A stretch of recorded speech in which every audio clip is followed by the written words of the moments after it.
The following program contains mature subject matter. Viewer discretion is advised. A scented candle can set the mood for romance or relaxation, but one woman says what started out as a soothing experience quickly became terrifying. Check it out.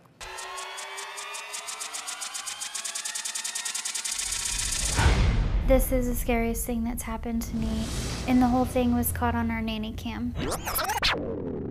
I was getting ready. I smelled something burning, so I walked out the candle that was burning on the TV stand. The flames were 8 inches high.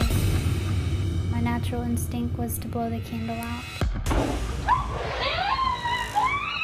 My whole face was burning. It was throbbing. I screamed for my husband.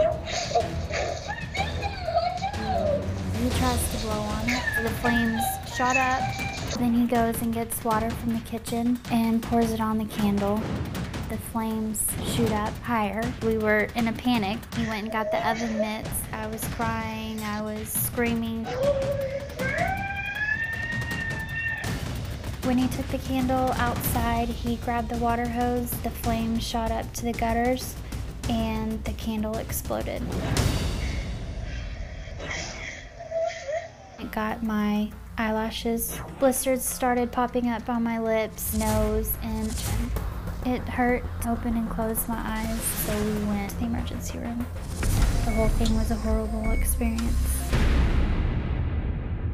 Yeah, we certainly don't think of candles as being able to do that. I'd like you all to welcome Ashley to the show, who you just saw in that video. And Ashley, thank you for sharing this story. I think it's important to let people know that this can happen. And for you, these scars, they're not just skin deep. How else has it affected you?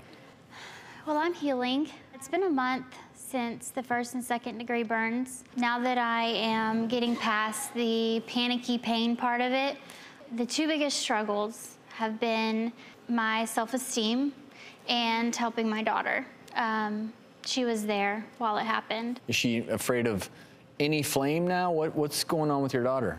She has been having nightmares, crying, saying candle, just touching my face, asking me if I'm okay. Mm-hmm. I can see how emotional you are right now, even just talking about it. It must be so hurtful to see your child so scared. And the reason is, a child's most important psychological need is safety. And when they see that their mom, their caregiver, their everything is unsafe, this is why she keeps reaching out, trying to make sure you're okay, because if you're not okay, she's not okay. So I do have a couple of tips for you to try to help her work through this. Okay.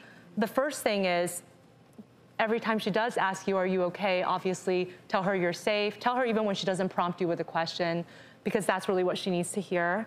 And the second thing is gonna be a little harder, which is, she is very afraid of candles right now. It's developing into a specific phobia, and that's why she's having nightmares and she's saying the word candle. So we're gonna have to do a little bit of exposure therapy, which means that you have to slowly and gradually and safely expose her to candles bit by bit. Starting with just a candle in the room far away, not lit. Then it's lit, but it's far away. Then you get a little closer. And the entire time you're with her, showing her that it's going to be okay. And she is gonna work through this. She just needs that gradual exposure to get over that. And I'm so glad that you are here. This is just a month out. I know you're still healing, but this is an opportunity to talk to people about what to do to be safe with candles. 3% of home fires are thought to be caused by candles. 25 reported per day in this country. You did what most of us do when we have candles, right? We either think about blowing it out or putting water on it, which your husband's tried to do. And I think this is such a great awareness raiser to people. I mean, 25 candle home fires per day. And it turns out the best way to get rid of candles or to turn them out is to use a snuffer. And so what this does, and this seems so simple, but it just deprives the flame of the oxygen. And that's the safest way to put out a candle. But they've become so popular that we all sort of take for granted and think of like birthday candles on a cake. But when you have a candle, especially in an enclosure like this, in a container, that's not what you're supposed to do at all. And I think the other thing I didn't realize is that when you're towards the bottom of a candle, you're supposed to throw it away. I guess it's toss if just a ½ inch of wax remains in the container, because as you mentioned, it can explode. And I guess if you don't do that, there's a chance that that glass can shatter. So You know, this is just one of those things where hopefully this won't happen again. And Ashley, I'm glad that you're healing, and we wish you nothing but the best. Also, your daughter, and thank you for sharing this experience with us.